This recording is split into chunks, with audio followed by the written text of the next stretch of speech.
also have some nice AoE CC here on the grouping. Yeah, I'm not a huge fan of it myself, just as far as what this composition looks like. It's already a lot of magic damage coming on through. The Smolder will be relied upon. Around mid lane, and we see Vi's going mid lane, but Owner's bottom, and they're going for it. Yeah, Mako's going to turn up here as they're at least looking to gank a plate towards this bottom side, as there is the knock-up, and down goes the Shy. There's first blood for Owner on this Xin Zhao. This is what we wanted to see out of this, guys. Now Mako could be in trouble as well, but instead... And if we have a look at the CS margins between the two bottom laners, although one of them is missing, it is pretty close. Another Zenith Blade going to connect, but already a lot of damage onto Mako, but Faker is already dead. Owner gets the knock-up and takes down the Leona in trade. Now Carrier and Gumayusi moving in as well. Wind becomes lightning, doing so much work, and the handshake holds onto the Shy. And now IG looking to turn it around. He's going to silence himself. Carrier gets taken out. They trade it for the Rumble, then the bailout.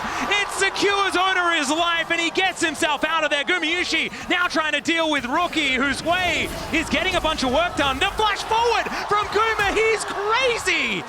And Rookie's going to be able to get himself out of there, but man, Guma is angry about what happened in Game 2. Honestly, I love the action in this series. It is getting bloody in Game 3, and it's very heavily in favor of T1, this blood, Atlas. Yeah, the Shy is unhinged, man. He just goes for anything that's a potential play, as now Faker eats another Zenith Blade, but now Carrier going to be moving over alongside him. But there is the ulti out of Rookie, doing so much work with the bailout. Can they actually keep him alive? The answer's no. Rookie gets the kill. And this way could become a problem as this game goes on. The level 6 advantage for Rookie here. They're able to take down Faker in the aftermath, just as we're saying, oh wow, all this blood, T1 benefiting. They just had previously an over 1,000 gold lead, but it gets chopped down immediately as Mako and Rookie were able to answer. So Atlas taking stock. Yeah. After all the skirmishes here, through the river. Owner benefiting a lot, but Owner now under attack. He gets teleport. He got the crab. The teleport is coming in here from Carrier to try and back him up, and now the grand entrance, the hero's entrance, going to come on through. Justice Punch to catch up to Mako. The bear is thrown down. And Faker's like, you can have my bear. I'm just going to go back to the way. Melee champ stacking away, and good experience for it. Wait. Oh dear, handshake comes on back through here onto the Shy. Equalizer goes down. There's the Crescent Guard as Owner trying to keep himself alive. He gets the smite down onto the Dragon, as now they go in. Way looking for the engage angle, but the bailout is going to be there. Gumayusi keeps himself alive, and Mako will be able to take him down with the help of Rookie. Off to the side, the Shy on no health, as Faker will once again claim some revenge. One little Q is going to be enough to do it. And Owner takes position. They're not doing a massive amount of damage at this stage. Merc Treads are what he had to go for to respect the Annie stun. And so it does mean that he's going to take a little bit more time to get fully online. Yeah, at the very least, he did invest in a Dark Seal. Those two champions going head-to-head. It has a bunch of the items that makes you feel a lot better in the matchup as well. There's a whole bunch of buttons going to be pressed, and you can see that Rookie feeling very good about his position in this game. And as you mentioned before, Owner, he is going to be able to take down this Dragon. Let's see whether this is going to be the cease and desist that will actually work, and it does in the blink. It's not often the Doran on the Galio combo, but Wei's going to make his way down towards the bottom side, and Doran on the Galio is on our screen, but not for long, as the Shy is going to be able to burn him down. Just checkmate as the jungler walks in. Like, T1 need to be starting to get nervous. Yeah, the big thing for T1 is like, how are they going to force the issue here? Whoa, there's a flash taunt as Owner's going to move on up to try and take down the Shy. They're walking down the red carpet. He flashes away. The Winds of War comes in, and there's the knock-up. 3 Talon Strike, and down goes the Shy. A 4th death for this Close Rumble. Distance to that range advantage as the tower does go down in favor. Yep. Oh, wait a second. Ooh, who won? To get the health bar back up and ready here for Owner, and they have to be decisive.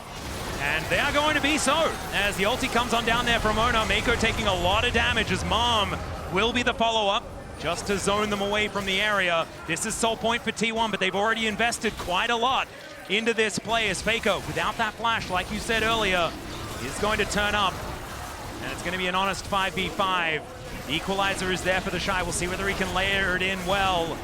As Gumayusi standing in front, wanting to try and find an angle as they are able to take down the Dragon. There's Soul Point, but there is the equalizer down as well from IG. Not necessarily getting the work done that they wanted to, though, as the Bear is going to crash on top of the Rumble. He's the first to go down as Gumayusi grabs a kill in the fight, and it's Doran staying alive for so long, IG. That was not the play you were looking for. Yeah, that was definitely not it. The Shy walks in, he gets blown up right into Tibbers, right into T1. They actually get all of their kills. 3 people down on the side of IG. T1 are gonna just explode with the gold here. Towers. Yeah, this tower is gonna explode as well, Kobe. Down this one will go. And Gumayusi is the hugest benefactor out of that. Now the Yunara Smolder conversation gets a little bit different, as she's now extra pressure available here for T1 as the Chu goes wide. And Snare is going to connect onto Ona, but damage onto the Xin Zhao isn't exactly the most permanent. Okay, the flash in from Ona, he finds the knock-up, they chase after Gala. Redemption, can it get the kill as Hostile Takeover comes on through as well? Gala surviving for a very long time. The flash forward from Gumayusi though puts him down, and Rookie will follow suit. Both carries in the blink of an eye as well. And man, if you like, when I was looking at this composition, I wasn't thinking flash auto was going to be the engage option, but that's exactly what Ona was going for. As Phalanx, you know, hold the line, as it were, as the Hex going to be leaving Ona out to dry. Now Gala flaps over the wall. It's so much damage, though. Still, Circle not going to be saving the Xin Zhao, and that is shut down money over to Rookie. That Hex technology is dangerous, Atlas. It certainly They warned is. us against this in Arcane. We learnt about it from Arcane. It's now Rookie. Oh no, you should have learnt about it as well. Doran going to be able to finish him off. He's now in an awkward position, but they don't have to deal with the Hui, who's such a problem. Faker finds the angle onto the Rumble, and somehow their most fed member dying turned into an inhibitor turret? Yeah, T1 are just going to flash on you. Everyone flashing over walls here. Doran flashes in, Faker flashes in, T1, they actually even take, wait, Dragon's going down. Yep, they were looking for the Dragon here. Hostile Takeover will be avoided for now, but it's a double taunt beautifully placed here by Doran. It is Wait denying the soul, but they also managed to get themselves out. The Hex Gates are going to come on through, as well as Gala is going to survive on about 10 health and get out with the highway robbery. I don't think it's going to save the game, but it was pretty funny as another one comes in and Faker says, yeah, fool me once. Yeah, fool me twice. No, that's not going to happen. As Vaultbreaker gets way over the wall, and Ona has respawned and will be able to take down the Vi. Wants to be able to hand the kill over, but isn't going to do so, and will be able to secure some turns. Hexgate's going to come on through here as Ona makes his way over. Gala up pretty far. It looks like T1 are just going to start it. Okay, Rookie gets some damage down onto Faker. Heroic entrance comes on in. Faker survives for such a long time as it's Jungler for mid laner. And I think T1 are feeling pretty good about that. No smite left on the Rift, and T1 are back on the objective again. Yeah, they're going to force IG to come to them. All right, Hostile Takeover comes through. The immediate cleanse out from Gala, though, who's doing a lot of work. Gumayusi just dives into the front line. I don't know whether that's a good call, as the taunt is going to go wide. Now Gumayusi has to avoid everything as the ulti from Ona. He goes down into his GA, and they take out Mako. I don't know how this is working, but it's looking pretty good at the moment for T1. But the shutdown comes in. The answer from Gala. Dragon just does so much damage. They've started off the Baron themselves now, but they're looking for a turn angle. Gala taking a lot of Baron damage, as we can see. Doran getting in amongst it immediately. Regrets that decision, is able to flash his way out. But that is a big cooldown. You mentioned flash engages are what T1 are all about. And that is not going to be available here for the Galio. Keria moving on over. They want to take control of this, as Keria is well and truly far up in this lane as they look for the Shy. He flashes out of the way of the taunt. That looks pretty good for Gumayusi. He's able to finish him off. Still, Rookie does so much damage and he's held in place as Wei says no to Gumayusi, and he's so much more important. Another opportunity for Soul that it looks like T1 are going to get denied. Oh, are they just going to move towards the Baron? Is that going to be the opportunity here, as the Drake will be secured here by Wei, but he's going to be out of position on a potential Baron take. Gumayusi now going to be moving back forward. Gumayusi in the lead, but Rookie hot on his heels, as we can see here. And Gala getting pretty close as well. The flash over the wall there from Wei, as they're looking to try and take down the enemy jungler, and Wei, there's just no option. He's staying alive for a long time, but there's no follow-up. There's no option. And IG now just a man down and a smite down for this next fight.